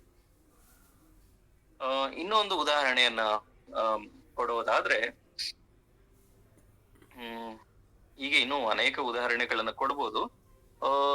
ತಕ್ಷಣಕ್ಕೆ ನನಗೆ ನೆನಪಾಗುವಂತಹ ಒಂದು ಉದಾಹರಣೆ, ನಮ್ಮಲ್ಲಿ ಈ ಶೇಕ್ಸ್ಪಿಯರ್ ನಾಟಕಗಳು ಬಂದಿದಾವಲ್ವಾ, ಈ ಶೇಕ್ಸ್ಪಿಯರ್ ನಾಟಕಗಳನ್ನ ನಾವು ಕನ್ನಡಕ್ಕೆ ಅನುವಾದ ಮಾಡ್ಕೊಂಡಾಗ, ಅಥವಾ ಶೇಕ್ಸ್ಪಿಯರ್ನ ನಾಟಕಗಳನ್ನ ನೋಡಿ ಕನ್ನಡದಲ್ಲಿ ಯಾರು ನಾಟಕಗಳು ಬರ್ದಿದಾರೋ ಅವ್ರಿಗೆ ಶೇಕ್ಸ್ಪಿಯರ್ನ ಪ್ರಭಾವ ಇರುತ್ತೆ. ಶೇಕ್ಸ್ಪಿಯರ್ನ ರೋಮಿಯೋ ಜೂಲಿಯಟ್ ಆಗ್ಲಿ, ಬೇರೆ ಯಾವುದೇ ಆಗ್ಲಿ. ಆದರೆ ಶೇಕ್ಸ್ಪಿಯರ್ ತಾನು ಬರೆಯುವ ಕಾಲಕ್ಕೆ ಇಟಾಲಿಯನ್ ಇಂದ ಬೇರೆ ಬೇರೆ ಸೋರ್ಸ್ ಗಳಿಂದ ಅವನ ಮೇಲೆ ಪ್ರಭಾವಗಳಾಗಿರ್ತಾವಲ್ವಾ, ಶೇಕ್ಸ್ಪಿಯರ್ಗೆ ನೇರವಾಗಿ ಪ್ರಭಾವ ಆಗಿದ್ದು ಕನ್ನಡಕ್ಕೆ ಬರುವ ಸಂದರ್ಭದಲ್ಲಿ ನಮಗೆ ಅನೇರ ಅಂತ ಆಗುತ್ತೆ. ಅಂದ್ರೆ ಅಪ್ರತ್ಯಕ್ಷ ಪ್ರಭಾವ ಅಂತ ಆಗುತ್ತೆ. ಇದನ್ನ ಜೆ.ಟಿ. ಶಾ ಮೊದಲಿಗೆ ಪ್ರತಿಪಾದನೆ ಮಾಡ್ತಾರೆ. ಪ್ರಭಾವದಲ್ಲಿ ಎರಡು ಬಗೆ, ಪ್ರತ್ಯಕ್ಷ ಮತ್ತು ಅಪ್ರತ್ಯಕ್ಷ ಪ್ರಭಾವ, ಅಥವಾ ನೇರ ಪ್ರಭಾವ ಅಥವಾ ಅನೇರ ಪ್ರಭಾವ. ಇಂಗ್ಲಿಷ್ ನಲ್ಲಿ direct influence and indirect influence ಅಂತ ಕರೀತಾರೆ.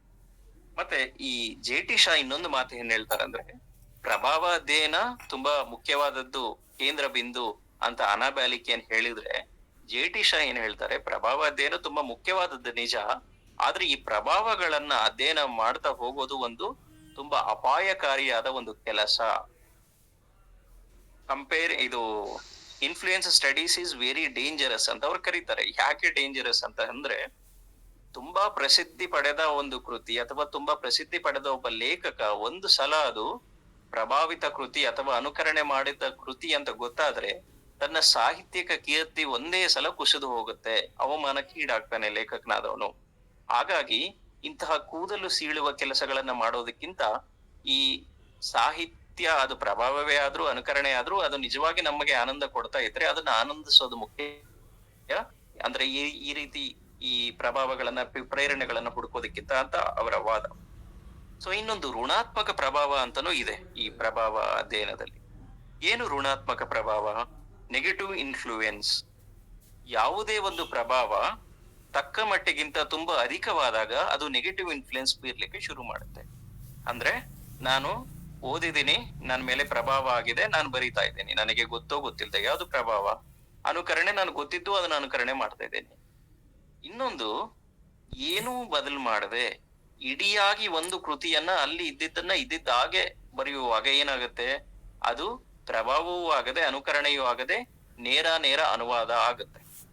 ಯಾವುದೇ ಒಂದು ಭಾಷೆ ನನಗೆ ಇವಾಗ ತೆಲುಗು ಬರುತ್ತೆ ಅಂತ ಹೇಳಿದ್ರೆ ನಾನು ತೆಲುಗು ಕೃತಿಯನ್ನ ಇಡಿಯಾಗಿ ಕನ್ನಡಕ್ಕೆ ಅನುವಾದ ಮಾಡ್ತೇನೆ, ಆದ್ರೆ ಅದು ಅನುವಾದ ಅಂತ ಹೇಳಲ್ಲ. ಇಡಿಯಾಗಿ ಅನುವಾದ ಮಾಡ್ಬಿಟ್ಟು ಅದು ನಂದೇ ಕೃತಿ ಅಂತ ಹೇಳ್ತೇನೆ. ಇದು ಒಂದು ರೀತಿಯ ನಾನು ಅದರಿಂದ ಪ್ರಭಾವ ಆಗಿರ್ತೇನೆ. ಯಾಕೆ ಅನುವಾದ ಮಾಡ್ತೇನೆ? ನನಗೆ ಅದು ಇಷ್ಟ ಆಗುತ್ತೆ, ಅದು ಒಳ್ಳೇದು ಅಂತ ಗೊತ್ತಾಗುತ್ತೆ, ಆದ್ರೆ ಹೇಳಲ್ಲ ನಾನು ಮೂಲ ಲೇಖಕನ ಹೆಸರನ್ನ ಇದು ಅನುವಾದ ಅಂತ ಹೇಳಲ್ಲ. ಅಂದ್ರೆ ಇದು ಒಂದು ರೀತಿಯ ನೆಗೆಟಿವ್ ಇನ್ಫ್ಲೂಯೆನ್ಸ್, ಋಣಾತ್ಮಕ ಪ್ರಭಾವ. ಇನ್ನೂ ಒಂದು ರೀತಿಯಲ್ಲಿ ಹೇಳೋದಾದ್ರೆ, ತುಂಬಾ ಸೀರಿಯಸ್ ಆದ ಕೆಲವು ಕೃತಿಗಳನ್ನ ಅಪಹಾಸ್ಯ ಮಾಡುತ್ತಾ ಕೆಲವರು ಅನುಕರಣೆ ಮಾಡ್ತಾರೆ. ಅದನ್ನ ನಾವು ಅಣಕುವಾಡು ಅಂತ ಕರಿತೀವಿ ಕನ್ನಡದಲ್ಲಿ. ಒಂದು ಒಳ್ಳೆ ಉದಾಹರಣೆ ಕೊಡೋದಾದ್ರೆ, ದ.ರಾ. ಬೇಂದ್ರೆಯವರು ತಮ್ಮದೇ ಒಂದು ಕವಿತೆ, ಒಂದು ತುಂಬಾ ಪ್ರಸಿದ್ಧ ಪದ್ಯ, ಹಕ್ಕಿ ಹಾರುತ್ತಿದೆ ನೋಡಿದಿರ ಅನ್ನುವ ಪ್ರಸಿದ್ಧ ಪದ್ಯ ಇದೆಯಲ್ಲ ಬೇಂದ್ರೆಯವರದು. ತಮ್ಮ ಪದ್ಯನ್ನ ತಾವೇ ಅನುಕರಣೆ ಮಾಡಿ ಬರೆಯುತ್ತಾ ಅವ್ರು ಏನ್ ಬರೀತಾರೆ, ಬೆಕ್ಕು ಹಾರುತ್ತಿದೆ ನೋಡಿದಿರ ಅನ್ನುವ ಒಂದು ಕವಿತೆ ಬರೀತಾರೆ. ಅಂದ್ರೆ ಸೀರಿಯಸ್ ಆಗಿ ಇದ್ದದ್ದನ್ನ ಒಂದು ಅಣಕು ಮಾಡಿ ಬರೆಯೋದು. ಇಂಗ್ಲಿಷ್ ನಲ್ಲಿ ಪ್ಯಾರಡಿ ಅಂತ ಕರಿತೀವಲ್ವ, ಅಣಕುವಾಡು. ಇದು ಸಹ ಒಂದು ರೀತಿಯ ನೆಗೆಟಿವ್ ಇನ್ಫ್ಲೂಯೆನ್ಸ್. ಸೊ ಇದು ಋಣಾತ್ಮಕ ಪ್ರಭಾವ ಎನ್ನುವ ಒಂದು ಪರಿಕಲ್ಪನೆ. ಮತ್ತೆ ಇನ್ನೊಂದು ಶೈಲೀಕರಣ ಎನ್ನುವ ಒಂದು ಕಾನ್ಸೆಪ್ಟ್ ಸಹ ನಮ್ಗೆ ಈ ಪ್ರಭಾವ ಅಧ್ಯಯನದಲ್ಲಿ ಬರುತ್ತೆ. ಅಂದ್ರೆ ಸ್ಟೈಲೈಸೇಷನ್. ಅಂದ್ರೆ ನಾವು ಯಾವುದೇ ಕೃತಿಯ ವಸ್ತುವನ್ನು ಅಥವಾ ಅದರ ಭಾಷೆಯನ್ನು ಅಥವಾ ಇನ್ನೇನನ್ನ ವಸ್ತು ವಿಷಯವನ್ನ ನಾವು ಹೆಚ್ಚು ಪ್ರಭಾವಿತ ಆಗದೆ ಯಾವುದೇ ಲೇಖಕ ಬಳಸುವ ಶೈಲಿ, ಯಾವುದೇ ಕೃತಿಯಲ್ಲಿ ಶೈಲಿ ಇರುತ್ತಲ್ಲ, ಶೈಲಿ ಮುಖ್ಯವಾಗಿ ಬರುವಂತಹದ್ದು ಭಾಷೆಯ ಅಭಿವ್ಯಕ್ತಿಯಲ್ಲಿ ಅಥವಾ ಆ ಒಂದು ರಚನೆಯಲ್ಲಿ. ಸ್ಟ್ರಕ್ಚರ್ ಇರುತ್ತಲ್ವ, ಕೃತಿಯ ಸ್ಟ್ರಕ್ಚರು, ಕೃತಿಯ ಸಂರಚನೆ, ಅದನ್ನ ಬೇರೆಯ ಲೇಖಕನು ಹೇಗೆ ಬಳಸುತ್ತಿದ್ದಾನೋ ಶೈಲಿಯನ್ನ ನಾವು ಅದೇ ರೀತಿಯಲ್ಲಿ ಬಳಸಿದ್ರೆ ಗೊತ್ತಿದ್ದು ಅದು ಶೈಲೀಕರಣ ಅಂತ ಆಗುತ್ತೆ.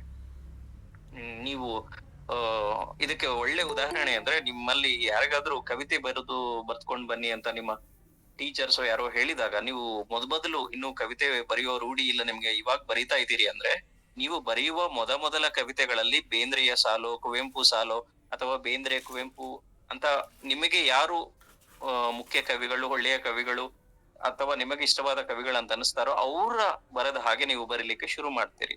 ಅದು ಅಂದ್ರೆ ಸ್ಟೈಲು. ನೀವು ಅವರ ಪದಗಳನ್ನು ಅಥವಾ ಇದನ್ನು ಅಲ್ಲ, ಅವರ ಶೈಲಿಯನ್ನ ಅಲಂಕರಣೆ ಮಾಡಲಿಕ್ಕೆ ನೀವು ಪ್ರಯತ್ನ ಮಾಡ್ತೀರಿ. ಅದು ಶೈಲೀಕರಣ. ಯಾವುದರಲ್ಲಿ? ಪ್ರಭಾವ ಅಧ್ಯಯನದಲ್ಲಿ. ಮತ್ತೆ ನಾನು ಈ ಹಿಂದೆ ಹೇಳಿದ ಹಾಗೆ ಈ ಅನುಕರಣೆ ತುಂಬಾ ಆದಾಗ, ಅಂದ್ರೆ ಪ್ರಮಾಣ ಹೆಚ್ಚಾದಾಗ, ಇಡಿಯಾಗಿ ನಾವು ಬೇರೆಯವರನ್ನ ಕದಿಯುವಾಗ ಅದು ಕೃತಿ ಚೌರ್ಯ ಆಗುತ್ತೆ. ಇಂಗ್ಲಿಷ್ ನಲ್ಲಿ ಪ್ಲೇಜಿಯರಿಸಂ ಅಂತ ಕರೀತೀವಿ. ಈ ಪ್ರಭಾವ ಅಧ್ಯಯನದಲ್ಲಿ ಓದಿ ಎಲ್ಲೋ ಕೆಲವು ಮಟ್ಟಕ್ಕೆ ನಾವು ಅದರಿಂದ ಪ್ರಭಾವ ಪಡೆಯುವುದರಿಂದ ಹಿಡಿದು ಇಡೀ ಕೃತಿಯನ್ನು ಅದು ಇದ್ದಿದ್ದಾಗೆ ನಮ್ಮಲ್ಲಿ ಇಳಿಸುವ ಒಂದು ಪದ್ಧತಿಯೂ ಇದೆ. ಅಂದ್ರೆ ಅಲ್ಲಿಂದ ಇಲ್ಲಿಯವರೆಗೂ ಈ ಇಡೀ ಪ್ರಭಾವ ಅಧ್ಯಯನ ಇಷ್ಟೆಲ್ಲ ಅಂಶಗಳನ್ನ ಒಳಗೊಂಡಿರುತ್ತೆ. ಇಷ್ಟು ಈ ಪ್ರಭಾವ ಅಧ್ಯಯನದ ಬಗ್ಗೆ ಆಯ್ತು. ಇನ್ನು ಸ್ವೀಕಾರಕ್ಕೆ ಬಂದ್ರೆ, ಸ್ವೀಕಾರ ಅಂದ್ರೆ ಏನು? ತುಂಬಾ ಜನ ಸ್ವೀಕಾರ ಅನ್ನುವ ಪದ ಅರ್ಥ ನೋಡಿದ ಕೂಡಲೇ ತಪ್ಪು ಆಗಿ ಅರ್ಥ ಮಾಡ್ಕೋತಾರೆ. ಏನು ಸ್ವೀಕಾರ ಅಂದ್ರೆ ತೆಗೆದುಕೊಳ್ಳೋದು ಅಂತ. ತೆಗೆದುಕೊಳ್ಳೋದು ನಿಜ, ಆದ್ರೆ ಈ ಸಾಹಿತ್ಯಿಕ ಪರಿಭಾಷೆಯಲ್ಲಿ ಅಥವಾ ಅದರಲ್ಲೂ ತೌಲನಿಕ ಸಾಹಿತ್ಯ ಪರಿಭಾಷೆಯಲ್ಲಿ ಏನು ಸ್ವೀಕಾರ ಅಂದ್ರೆ ಇಂಗ್ಲಿಷ್ ನಲ್ಲಿ ರಿಸೆಪ್ಷನ್ ಅಂತ ಕರೀತೀವಿ. ಅಂದ್ರೆ ಯಾವುದೇ ಒಂದು ಕೃತಿಯನ್ನ ಜನ ಅಥವಾ ಓದುಗರು ಅಥವಾ ಆ ಭಾಷೆಯ ವಿಮರ್ಶಕರು, ಲೇಖಕರು ಹೇಗೆ ಸ್ವೀಕರಿಸಿದ್ದಾರೆ ಸ್ವೀಕರಿಸಿದ್ದಾರೆ ಅಂದ್ರೆ ಅವ್ರು ಹೇಗೆ ಅದನ್ನ ಓದ್ಕೊಂಡಿದ್ದಾರೆ, ಅವ್ರು ಅದನ್ನ ಮೆಚ್ಚಿದಾರಾ, ಟೀಕಿಸಿದ್ದಾರಾ, ವಿಮರ್ಶಿಸಿದ್ದಾರಾ, ಹೀಗೆ ಇವನ್ನ ಪರಿಗಣಿಸೋದು ಸ್ವೀಕಾರ ಅಧ್ಯಯನ, ರಿಸೆಪ್ಷನ್ ಸ್ಟಡೀಸ್ ಅಂತ ಕರಿತೀವಿ. ಇದು ತೌಲನಿಕ ಸಾಹಿತ್ಯದ ಆಚೆಗೂ ಬೇರೆ ಸಾಮಾನ್ಯ ಸಾಹಿತ್ಯದ ಅಧ್ಯಯನದಲ್ಲೂ ನಾವು ರಿಸೆಪ್ಷನ್ ಸ್ಟಡೀಸ್ ಅನ್ನು ನಾವು ಇಂಗ್ಲಿಷ್ ನಲ್ಲಿ ನಾವು ಅಧ್ಯಯನ ಮಾಡ್ತೇವೆ ಸಾಮಾನ್ಯವಾಗಿ. ಆದ್ರೆ ತೌಲನಿಕ ಸಾಹಿತ್ಯದಲ್ಲಿ ಇದನ್ನ ಮುಖ್ಯವಾಗಿ ಅಧ್ಯಯನ ಮಾಡ್ತೇವೆ, ಸ್ವೀಕಾರ ಅಧ್ಯಯನ ಅನ್ನುವಂಥದ್ದು. ಈ ಸ್ವೀಕಾರ ಅಧ್ಯಯನ ಯಾವುದೇ ಒಂದು ಸಾಹಿತ್ಯ ಕೃತಿ ಅಥವಾ ಮತ್ತು ಅದರ ಸುತ್ತಲಿನ ಪರಿಸರ ಏನಿರುತ್ತಲ್ಲ ಅದಕ್ಕೆ ಸಂಬಂಧಪಟ್ಟ ಅಧ್ಯಯನ. ನಾನು ಈಗಾಗ್ಲೇ ಹೇಳಿದ ಹಾಗೆ ಒಂದು ಕೃತಿ ಇರುತ್ತೆ, ಅದ್ರ ಸುತ್ತಲಿನ ಪರಿಸರ ಯಾರು? ಓದುಗರು, ಲೇಖಕರು, ಪ್ರಕಾಶಕರು, ವಿಮರ್ಶಕರು, ಈ ಎಲ್ಲ ಜನ ಮತ್ತು ಆ ಕೃತಿಯ ನಡುವಿನ ಸಂಬಂಧದ ಒಂದು ಅಧ್ಯಯನ ಈ ಸ್ವೀಕಾರ ಅಧ್ಯಯನ. ಇದರ ಮುಖ್ಯ ಉದ್ದೇಶ ಏನು? ಯಾವುದೇ ಒಂದು ಕೃತಿ ಒಂದು ಭಾಷೆಯ ಒಂದು ಪ್ರದೇಶದಲ್ಲಿ, ಒಂದು ಭಾಷಿಕ ಪ್ರದೇಶದಲ್ಲಿ ಹೇಗೆ ಸ್ವೀಕೃತವಾಗಿದೆ ಎನ್ನುವ ಒಂದು ಅಧ್ಯಯನವನ್ನ ಮಾಡುವಂತದ್ದು.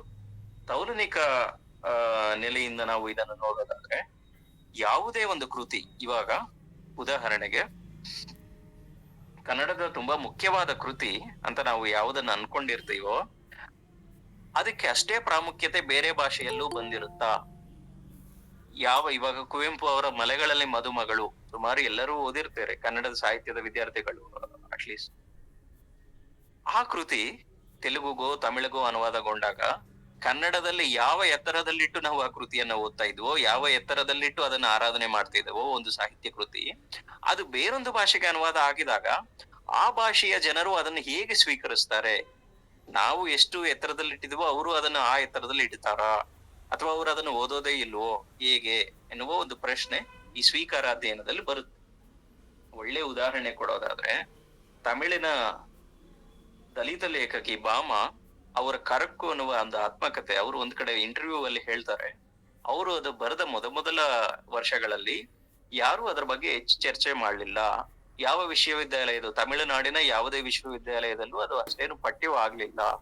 ಆದ್ರೆ ಒಂದು ಸಲ ಅದು ಇಂಗ್ಲಿಷ್ಗೆ ಅನುವಾದಗೊಂಡ್ಮೇಲೆ ಭಾರತದ ಸುಮಾರು ಬಹುತೇಕ ವಿಶ್ವವಿದ್ಯಾಲಯಗಳ ಇಂಗ್ಲಿಷ್ ಸಿಲೆಬಸ್ಸಿನ ದಲಿತ್ ಲಿಟರೇಚರ್ ಎನ್ನುವ ಪತ್ರಿಕೆಯಲ್ಲಿ ಈ ಬಾಮ ಅವರ ಕರಕ್ಕು ಎನ್ನುವ ಕಾದಂಬರಿ ಇಂಗ್ಲಿಷ್ ಅನುವಾದದಲ್ಲಿ ಪಠ್ಯ ಆಯ್ತು.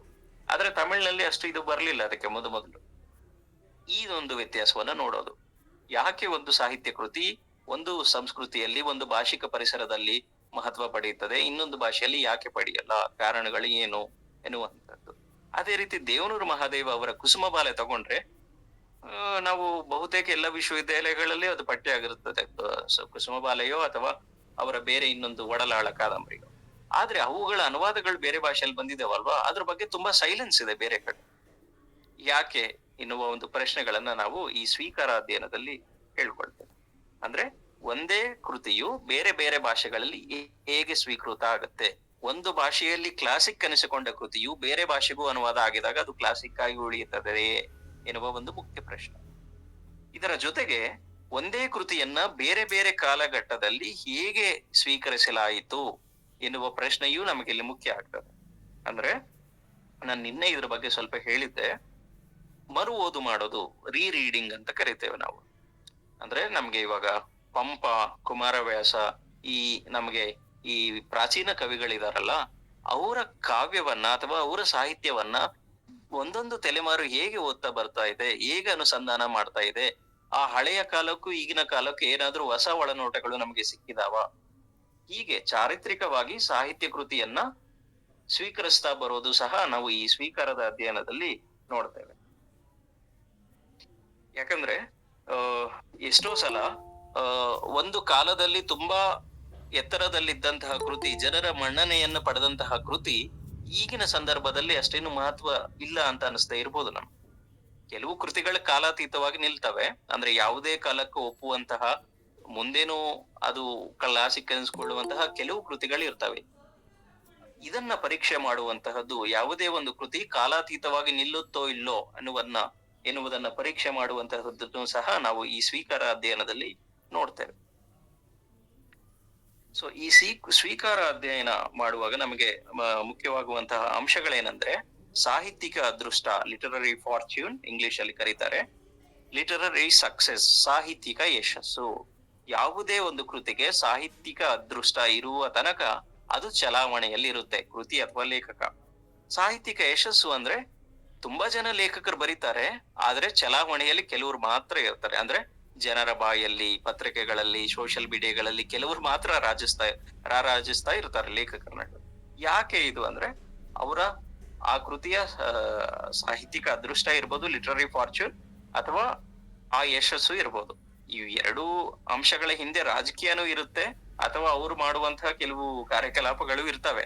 ಅದು ಪಕ್ಕಕ್ಕಿಟ್ರೆ ಈ ಎರಡು ವಿಷಯಗಳೇನಿದಾವೆ, ಅದೃಷ್ಟ ಮತ್ತು ಯಶಸ್ಸು, ಈ ಸ್ವೀಕಾರ ಅಧ್ಯಯನ ಮಾಡುವಾಗ ನಮಗೆ ತುಂಬಾ ಮುಖ್ಯ ಆಗ್ತದೆ. ಈ ಯಶಸ್ಸು ಬಹುತೇಕ ಯಾವುದರಿಂದ ಬರುತ್ತೆ ಅಂದ್ರೆ, ಯಾರ್ಯಾರ ಕೃತಿಗಳಿಗೆ ಪ್ರಶಸ್ತಿಗಳು ಬಂದಿದಾವೆ, ಅದ್ರಲ್ಲೂ ನೋಬೆಲ್ ಪ್ರಶಸ್ತಿ ಬಂದ್ರೆ ಸಾಕು, ಆ ಕೃತಿಯನ್ನ ಎಲ್ಲರೂ ಓದ್ಲಿಕ್ಕೆ ಶುರು ಮಾಡ್ತಾರೆ. ಅಂದ್ರೆ ಹೆಚ್ಚೆಚ್ಚು ಅದ್ರ ಬಗ್ಗೆ ಬರೀಲಿಕ್ಕೆ, ಓದ್ಲಿಕ್ಕೆ ಶುರು ಮಾಡ್ತಾರೆ. ಯಾವುದೇ ಪ್ರಶಸ್ತಿ ತಗೊಳ್ಳಿ, ಫಾರ್ ದಟ್ ಮ್ಯಾಟರ್, ಕನ್ನಡದಲ್ಲಿ ಕೇಂದ್ರ ಸಾಹಿತ್ಯ ಅಕಾಡೆಮಿನೋ ಅಥವಾ ಜ್ಞಾನಪೀಠ ಬಂದ್ಬಿಟ್ರೆ ಯಾವುದೇ ಲೇಖಕನಿಗೆ ದಿಢೀರಾಗಿ ಒಂದು ರೀತಿಯ ಕೀರ್ತಿ ಬಂದ್ಬಿಡ್ತದೆ ಆ ಲೇಖಕನಿಗೆ. ಸೊ ಇದು ಇನ್ನೊಂದು ರೀತಿಯಲ್ಲಿ ಹೇಳೋದಾದ್ರೆ ನೆಗೆಟಿವ್ ಆಗೂ ಸಹ ಒಂದು ಇದು ಬರುತ್ತೆ. ಯಾವುದೇ ಪುಸ್ತಕವನ್ನ ಕಟುವಾಗಿ ಟೀಕಿಸಿದ್ರೆ, ಅವ್ರು ಟೀಕೆ ಮಾಡಿದ್ದು ಸರಿನೋ ಇಲ್ಲೋ ಅಂತ ಪರೀಕ್ಷೆ ಮಾಡ್ಲಿಕ್ಕೂ ನಾವು ಕೆಲವು ಸಲ ಕೃತಿಗಳನ್ನ ಓದ್ತೇವೆ ತೌಲನಿಕವಾಗಿ. ಅಂದ್ರೆ ಅವ್ರು ಮಾಡಿದ್ದ ವಿಮರ್ಶೆ, ನಾವು ಮಾಡಿದ್ದ ವಿಮರ್ಶೆ, ಅಂದ್ರೆ ನಾವು ಕೃತಿಯನ್ನು ನೋಡುವ ಬಗ್ಗೆ ಸರಿನೋ, ಅದ ಸಮ ಇದೇನೋ, ಬೇರೆ ತರ ಇದೇನೋ. ಅಂದ್ರೆ ಯಾವುದೇ ಕೃತಿ ಹೀಗೆ ನೆಗೆಟಿವ್ ಅಂದ್ರೆ ಋಣಾತ್ಮಕ ವಿಮರ್ಶೆ ಅಥವಾ ನಕಾರಾತ್ಮಕ ವಿಮರ್ಶೆ ಬಂದಾಗ್ಲೂ ಸಹ ಅದರ ಒಂದು ಪಾಪ್ಯುಲಾರಿಟಿ ಹೆಚ್ಚಾಗುತ್ತೆ. ಅಥವಾ ಯಾವುದೇ ಕೃತಿ ಬ್ಯಾನ್ ಆದಾಗ್ಲೂ ಸಹ, ಮತ್ತೆ ನಾನು ಕೊಡುವ ಇಲ್ಲಿ ಉದಾಹರಣೆ ಅಂದ್ರೆ ಪೆರುಮಾಳ್ ಮುರುಗನ್ ಅವರ ಈ ಮಾಧವರು ಬಾಗನ್ ಕೃತಿ ಬ್ಯಾನ್ ಆದಾಗ, ಅದು ಅದೇ ಸಮಯದಲ್ಲಿ, ಬ್ಯಾನ್ ಆದ ಸಮಯದಲ್ಲಿನೇ ಹೆಚ್ಚೆಚ್ಚು ಭಾಷೆಗಳಿಗೆ ಅನುವಾದ ಆಯಿತು ಎನ್ನುವ ಒಂದು ವಿಷಯನ್ನು ಸಹ ನಾವಿಲ್ಲಿ ನೆನ್ಪಿಟ್ಕೋಬೇಕು. ಸೊ ನಂತರ ಬರೋದು ಕಾಲ ವಿಭಜನೆ. ಇದನ್ನ ಸಂಕ್ಷಿಪ್ತವಾಗಿ ಹೇಳೋದಾದ್ರೆ, ಇದು ಕಂಪ್ಯಾರಿಟಿವ್ ಲಿಟರೇಚರ್ ಅಲ್ಲಿ ಅಷ್ಟೇ ಅಲ್ಲ, ಯಾವುದೇ ಒಂದು ಸಾಹಿತ್ಯ ಅಧ್ಯಯನದಲ್ಲಿ ನಾವು ಕಾಲ ವಿಭಜನೆಯನ್ನ ಮಾಡ್ಕೋತೇವೆ.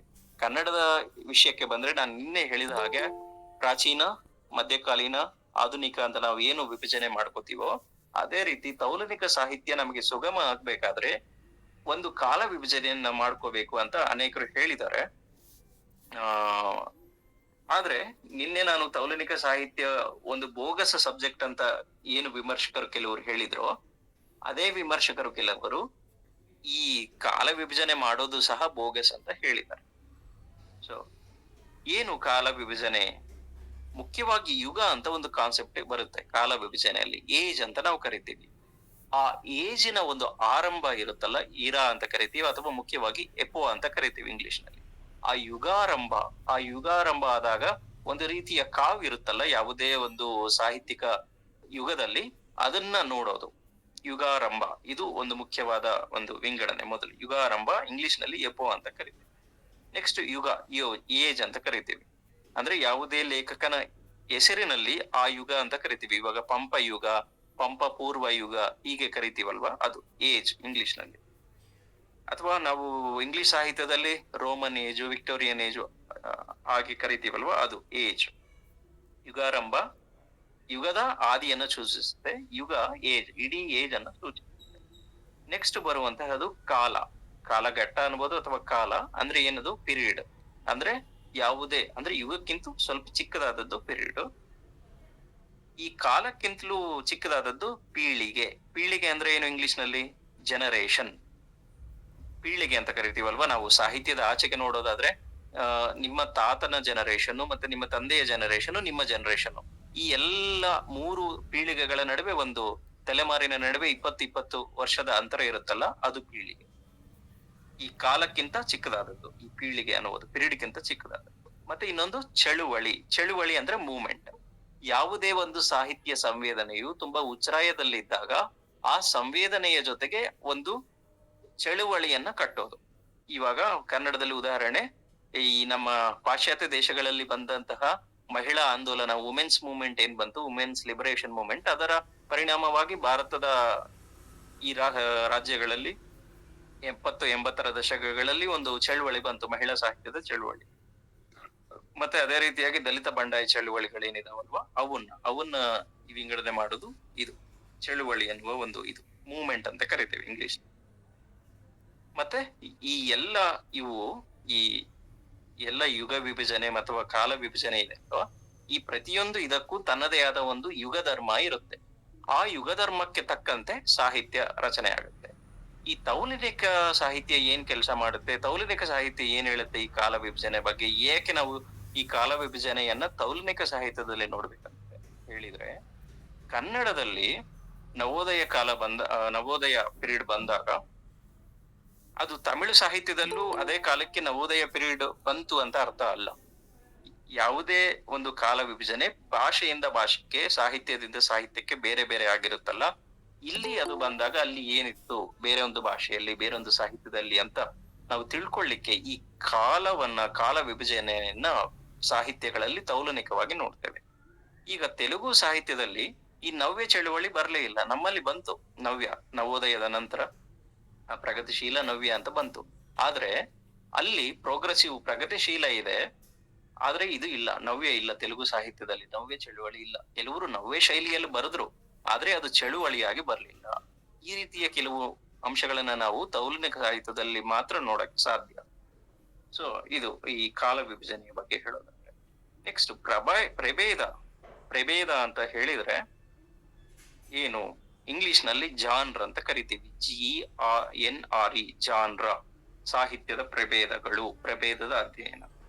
ಏನು ಸಾಹಿತ್ಯದ ರೀತಿಗಳು ನಮಗೆ ಮೊದಲು ತಿಳ್ಕೊಳ್ಬೇಕು. ಪ್ರಭೇದಕ್ಕಿಂತ ಮೊದಲು ಅಂದ್ರೆ ಕೈಂಡ್ಸ್ ಆಫ್ ಲಿಟರೇಚರ್, ಏನೆಲ್ಲ ಕೈಂಡ್ಸ್ ಇರ್ತವೆ, ರೀತಿ, ಕೈಂಡ್.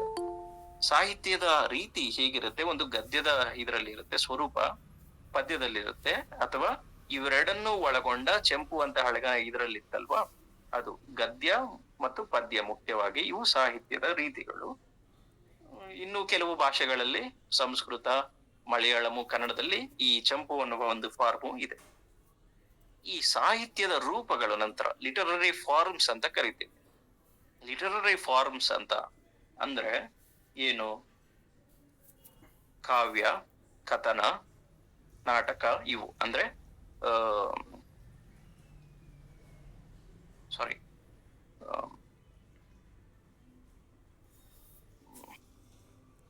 ಲಿಟರರಿ ಫಾರ್ಮ್ಸ್, ನಾನು ಕನ್ಫ್ಯೂಸ್ ಆಗ್ತಾ ಇದ್ದೀನಿ. ಸಾಹಿತ್ಯದ ರೀತಿಗಳು, ಗದ್ಯ ಮತ್ತು ಈ ಪದ್ಯ, ಇವು ಸಾಹಿತ್ಯದ ರೂಪಗಳು, ಕತೆ, ಕಾದಂಬರಿ, ಕಾವ್ಯ, ಇವು ನಾಟಕ, ಇವು.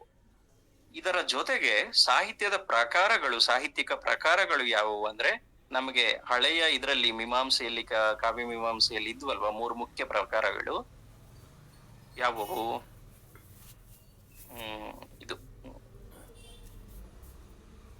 ಸಾಹಿತ್ಯದ 3 ಮುಖ್ಯ ಪ್ರಕಾರಗಳು. ಲಿರಿಕ್, ಭಾವಗೀತೆ ಅಂತ ಕರಿತೀವಿ, ಅದು. ನೆಕ್ಸ್ಟ್ ಡ್ರಾಮಾ, ನಾಟಕ, ಮತ್ತೆ ಇನ್ನೊಂದೇನು ಲಿರಿಕ್, ಡ್ರಾಮಾ, ಮತ್ತೆ ಇನ್ನೊಂದು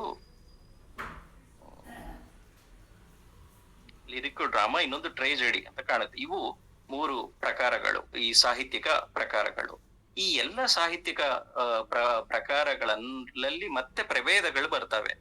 ಏನು ಪ್ರಭೇದಗಳು, ಇವಾಗ ನೀವು ಈ ಭಾವಗೀತೆ ಅಂತಾನೆ ತಗೊಂಡ್ರೆ, ಕಾವ್ಯ ಪ್ರಕಾರವನ್ನ ತಗೊಂಡ್ರೆ, ಅದರಲ್ಲಿ ಮತ್ತೆ ಒಳವಿಂಗಡಣೆಗಳು ಬರ್ತವೆ. ಅಂದ್ರೆ ಕಾವ್ಯದಲ್ಲಿ ನಾನು ಹಿಂದೆ ಹೇಳಿದ ಹಾಗೆ ಸುನೀತ, ಸಾನೆಟ್ಟು, ಎಲೆಜಿ, ಶೋಕಗೀತೆ, ಅಂದ್ರೆ ಯಾರಾದ್ರೂ ತೀರ್ಕೊಂಡಾಗ್ಲೋ ಅಥವಾ ಶೋಕದಲ್ಲಿದ್ದಾಗ್ಲೋ ಬರೆಯುವ ಒಂದು ಗೀತೆ. ನಾಟಕದಲ್ಲಿ ಬರೋದಾದ್ರೆ ಕಾಮಿಡಿ, ಟ್ರಾಜೆಡಿ, ಹೀಗೆ ರುದ್ರ ನಾಟಕ, ಅಥವಾ ಹಾಸ್ಯ ನಾಟಕ, ಅಥವಾ ದುರಂತ ನಾಟಕ, ಅಥವಾ ಲಲಿತ ನಾಟಕ ನಾವು ಅಂತ ಏನು ಕರಿತೀವಿ. ಅಂದ್ರೆ ಯಾವುದೇ ಸಾಹಿತ್ಯದ ಪ್ರಕಾರದಲ್ಲಿ ಅಥವಾ ಸಾಹಿತ್ಯದ ರೂಪಗಳಲ್ಲಿ ನಾವು ಮತ್ತೆ ವಿಂಗಡಣೆಗಳನ್ನ ಮಾಡ್ತೀವಲ್ವಾ, ಪ್ರಭೇದಗಳನ್ನ ಮಾಡ್ತೀವಲ್ವಾ, ಅವು ಪ್ರಭೇದಗಳು. ಈ ಪ್ರಭೇದಗಳನ್ನ ವಿಂಗಡಣೆ ಮಾಡೋದು ಅಥವಾ ಪ್ರಭೇದಗಳನ್ನ ಪಟ್ಟಿ ಮಾಡೋದು ಸಹ ತೌಲನಿಕ ಸಾಹಿತ್ಯದಲ್ಲಿ ಮಾಡ್ಬೇಕು ಅಂತ ಇದು ಉಲ್ರಿಚ್ ವಿನ್ಸ್ಟೈನ್ ಹೇಳ್ತಾರೆ.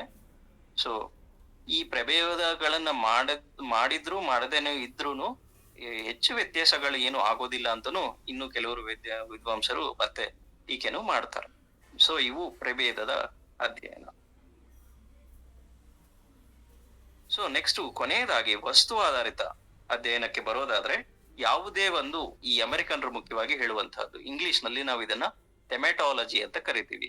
ಏನು ಥೆಮೆಟಾಲಜಿ ಅಂತ ಅಂದ್ರೆ, ಯಾವುದೇ ಸಾಹಿತ್ಯವನ್ನ ನಾವು ಇನ್ನೊಂದರ ಜೊತೆ ಕಂಪೇರ್ ಮಾಡುವಾಗ ಮುಖ್ಯವಾಗಿ ಅದರ ವಸ್ತು ಏನು, ವಸ್ತು ಸಮನಾಗಿದ್ರೆ ಮಾತ್ರ ತಾನೇ ನಾವು ಅನೇಕರು ಕಂಪ್ಯಾರಿಸನ್ ಮಾಡೋದು. ಇವಾಗ ಯಾವುದೇ ಎರಡು ಸ್ತ್ರೀವಾದಿ ಕೃತಿಗಳನ್ನ ಅಥವಾ ಸ್ತ್ರೀವಾದಿ ಲೇಖಕಿಯರನ್ನ ನೀವು ತೌಲನಿಕ ಅಧ್ಯಯನ ಮಾಡುವಾಗ ಇಬ್ಬರು ಮಹಿಳೆಯರ ಸಮಸ್ಯೆಯ ಮೇಲೆ ಬರೆದಿದ್ದಾರೆ ಎನ್ನುವ ಇದನ್ನು ತಗೊಂಡು ನೀವು ಇದು ಮಾಡ್ತಾರೆ, ತುಲನೆ ಮಾಡ್ತಾರೆ. ಅಂದ್ರೆ ಅಲ್ಲಿ ವಸ್ತು ಸಮನಾಗಿರ್ತದೆ.